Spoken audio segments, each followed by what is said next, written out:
everybody, how's it going? Lord Josh here once again, and I thought this was the perfect time to talk about the three treasures, or the three jewels of Taoism: compassion, frugality, and humility. And I also want to open up about my struggles with frugality and humility, because I think it makes it more real, it makes it more honest and refreshing for me to open up to you about some of my personal struggles in regards to my spirituality and my spiritual path, because I am by no means immune to it. So I think by now a lot of people, unless you are new here, you've been watching the channel for a while, you will know that I am quite an extravagant person. I'm very flamboyant, I'm very ostentatious, and I like elaborate things. Does that make me humble? No, I don't think it does, because I'm not the most humble guy out there. Now, I am humble when it comes to rituals. I do hold the belief that it's better to surrender your ego when you're practicing your magic. So let's take, for example, my Taoist weather magic. When I'm on my outdoor altar of the 7 stars, I ascend that altar not as Lord Josh Allen, not as Josh Allen. I do not ascend that altar even as a person. I completely surrender my titles and identity and heritage as soon as I get on the altar. And I do that for the purposes of practicing the weather magic, because the idea is that you become the weather that you are summoning, you become the rain, and you become the wind. So your personality essentially becomes a vessel, an empty vessel for the weather to inhabit, and it makes practicing the magic easier. So from a spiritual perspective, when I'm practicing magic, I'm extremely humble, because I humble myself before the tradition. And the reason why I do that, it's not because I see myself below the gods or I see myself as inferior to the deities. It's because I see myself as inferior to the actual tradition, to the practice, and to the history, because I love history.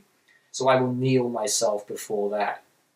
However, in terms of my mundane life, when I'm gardening, when I'm horse riding, and when I'm doing things outside of practicing magic, I'm quite an ostentatious guy, and I think that may manifest in some of my videos. You will see me sitting on the throne, and you would have seen my many robes and colorful clothing and whatnot, because it does cost quite a lot of money to obtain all of those things. However, in terms of compassion, one of the three jewels of Taoism, I'm a very compassionate person. I love to help people. I love to give people advice and assist them, not just with spirituality, but with anything. I do really love people, so I don't think I struggle with compassion. But frugality and humility, especially frugality, listen, I am not frugal in any sense of the word. By no definition am I frugal. I am one of those kinds of people that will walk into a place and I'll buy everything that's in there if I like it. So I am not frugal by any means, because I tend to get urges and temptations and desires to buy things, especially when I go online. I love a shop called ChinaCart.com. That's where I get most of my Hongfu and Taoist robes and my hats and my fans as well. And I'll go on there usually late at night, and I'll be looking through, and I'll hear this voice in my mind say, Lord Josh, you've got to buy this robe, you've got to get it. And another voice, like the devil and God, another voice will say to me, but Lord Josh, you've already got this robe, it's just a different color, you don't need it. And usually I am able to win out. I am able to resist those urges to buy things like that. But on the odd occasion, I will buy it. And what happens is, I'm of the belief that if you're going to get something, you should go all out and get it. So you should buy a crown, because you've got to have a crown with your robe. You've got to have shoes with your robe. You should get yourself a new fan as well. So obviously it becomes like you're buying a huge amount of things. And altogether, it could come up to £2,000 when it's all said and done. So it's a lot of money, and it's a lot of time going into materialism. Does that make me a bad Taoist? Possibly, but I think it makes me human. And I do have flaws like anybody else, and I'm not insecure or ashamed to admit it. Whereas a lot of people on YouTube, they have a lot of problems. They have a lot of problems with the ego. And they will say, oh, everything's fine, and they'll preach to people and be all sanctimonious about it. Whereas I like to be honest and real, because I find that to be rather refreshing when it comes to internet occultists. But when it comes to things like buying things online, yeah, it's a struggle for me. It really is, because I will look at it and say, do I really need it? And 9 times out of 10, I don't need it. So in terms of frugality, I could be doing a lot better. Now with humility, it's a 50-50. I'm quite a down-to-earth person when I speak to people. So it's not in the sense that I look down on anybody.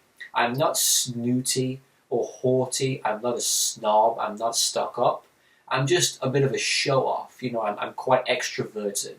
And I like that sort of thing. When it comes to having the ego, trying to dissolve the ego, trying to get rid of it, I'll give you the prime example of why I always end up coming back to spirituality, even if I lose myself for a short period of time in materialism.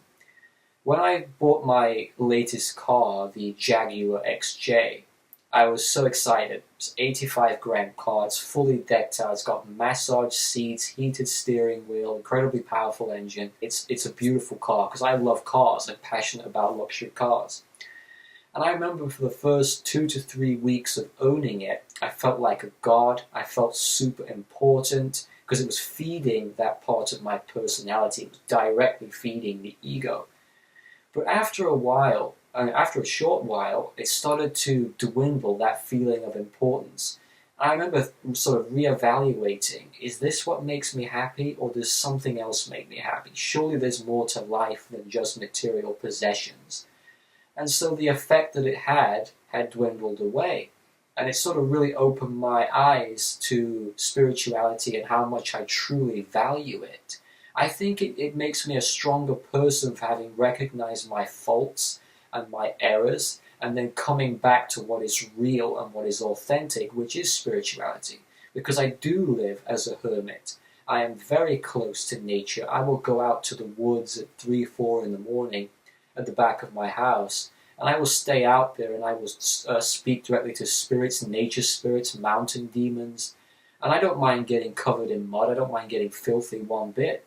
So I'm that type of person that it's always the struggle with me, the side of me that is very extravagant versus the side of me that's also very self-disciplined, living as a solitary hermit. So I would say that my advice is this: if you're searching for these jewels, these treasures, please be honest with yourself before you search for them. Because I think a lot of people have the mindset that you have to bury or ignore or pretend that these desires don't exist, rather than flowing with them, accepting them, becoming one with them, and saying, okay, this is a part of who I am as a person, this is a part of my personality, I like cars, I like thrones, I like suits and robes, and it wouldn't be Lord Josh if he didn't like those things. It wouldn't be me if I weren't into those things. You can't remove a part of your personality, nor should you. I don't think you should. I think instead you should moderate.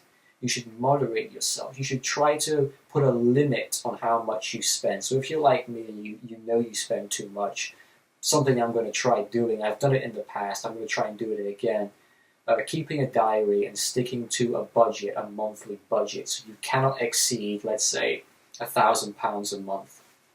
And most of the time when I did that in the past, I looked through my old notes, I was able to resist the temptations 8 out of 10 times. But what would happen is, after about 3 to 4 months of doing that, I would have 1 month where I would go crazy and allow myself to spend as much as I want. And I think that that's the point. You've got to give yourself a rest. You've got to give yourself a break. Don't be too hard on yourself. Don't deprive yourself of pleasure. Don't just sit there like a monk and deprive yourself of all of the things that you love. Just learn how to have a little bit of self-discipline and self-moderation. That's all there is to it, in my opinion. I enjoy all of those things, like the cars and the fans and the robes, and I also enjoy weather magic, feng shui, and living as a spiritual hermit. I find that those things are compatible because guess what? They're both yin and yang. The Opposites are always closer to each other, aren't they? So you shouldn't worry too much about these flaws in your personality because they are a part of you. Do not lie to yourself. Do not pretend to yourself or others and say, oh yeah, I don't care about that now because I'm spiritual. It's like, no, of course you care about it, but now you learn to some extent how to control it. And that's the purpose of this video. Try to self-moderate. I'm not the only one out there who's struggling with the three treasures or the three jewels, and I think the most important one is compassion, because how you treat others is everything. I would rather be authentically compassionate than fraudulently humble any day. I know some of you will be watching this video and you'll be thinking to yourself that, oh, I wish I had that car or that house or that piece of jewelry, whatever you're looking for. And you'll be thinking, yeah, if I had that, everything would be fine because I'd be happy, I'd be financially comfortable. It's true to some extent that being financially comfortable is a good feeling, certainly, a feeling of security and safety. However, the cars, the jewelry, the luxury, it comes and it goes. And you forget about it. You move on to the next thing. Because money's numbers, and numbers never end. And if you're basing your happiness and your fulfillment on numbers, you will never be happy and satisfied. Whereas with spirituality, it lasts because it's real, it's authentic. Spirituality has a strong foundation because it feeds our souls, it feeds our spirits. Although the cars and the luxury things may taste good, they don't nourish us. Remember that. So thanks a lot, everybody. Take care. Tell me your story. I want to know if you're struggling with this or something like this or any kind of addiction. I'm always interested in hearing the stories of other people. So thanks a lot, everybody, and I'll see you soon.